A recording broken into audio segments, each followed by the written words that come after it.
To bring in former White House Chief of Staff under President Obama, Bill Daley. Bill, good to see you. Thanks so much for joining the conversation this morning.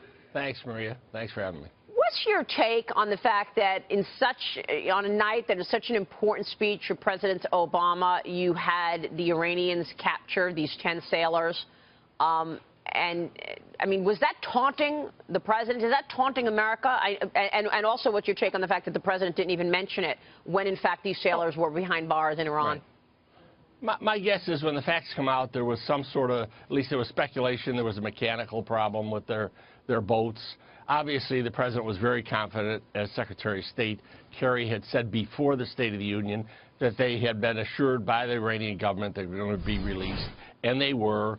So to overreact and in the State of the Union lay out some great fear over these when the sailors' lives, when at that point they were confident that they were going to be released, I think was the right thing to do. I think it points out that I know we all want immediate sort of answers and reaction, but sometimes, and having spent time in the White House, a president's got to be calm, cool. If he understands the facts, then wait and not overreact. And I think in today's world, lots of people jump at conclusions. So to take any time in the State of the Union and raise the fear of the American people that somehow these 10 lives were at risk when they were very confident that they weren't, would have been the wrong thing to do for sure. And that points out how words matter and how people in the political system today, and obviously if you get as far as the White House, have got to be a little cooler than the primaries and the political system dictates today. You got to be in control. And I think the president did it absolutely right on not talking about those sailors at that point. Now, if he had evidence that somehow there was more to this, then it would have been a very different situation. So I felt very good and confident that it wasn't.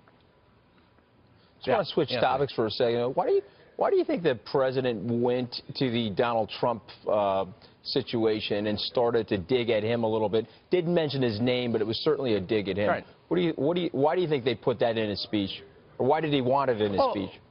Well, look at Donald Trump, and what Donald Trump is saying, and saying rather aggressively, is dominating the political system right now. It is moving political, not only polls, it is moving the body politic, at least in the Republican Party right now. So to ignore what's going on in the real world of politics that affects governing, and, you know, in today's world, as you know better than anyone, Anthony, that words spread around the world immediately. They affect our ability and how we're viewed around the world. So I think for him to be in some la-la land of ignoring what's going on in the body politic of America would have been a disservice to the system. So Trump, you know, like it or not, don't you think it makes Donald Trump even that much more powerful? I mean, seriously, when you've got the president alluding to Donald Trump, and then you've got, you know, Nikki Haley talking about Donald Trump, it just gives Donald Trump more power, no?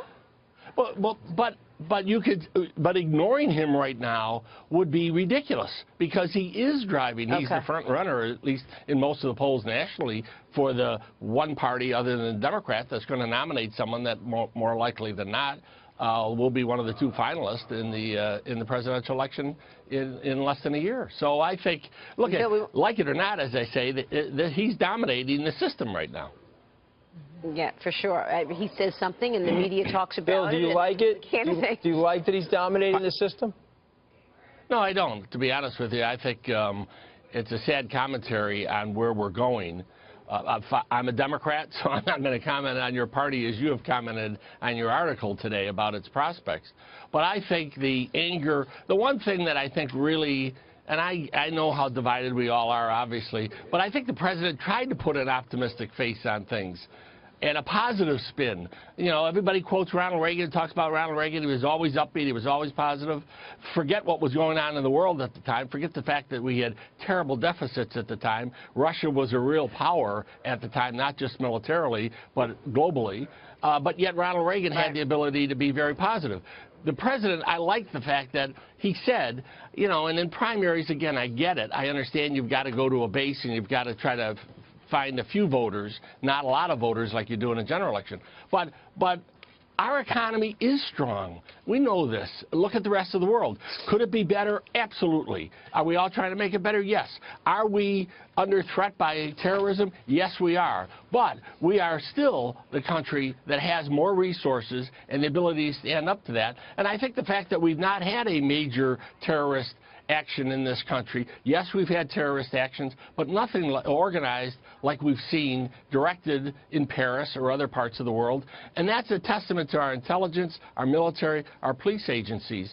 So we can't get so fearful of either the economy or what's going on in the rest of the world that we lose our identity. We lose what makes us special. Yeah.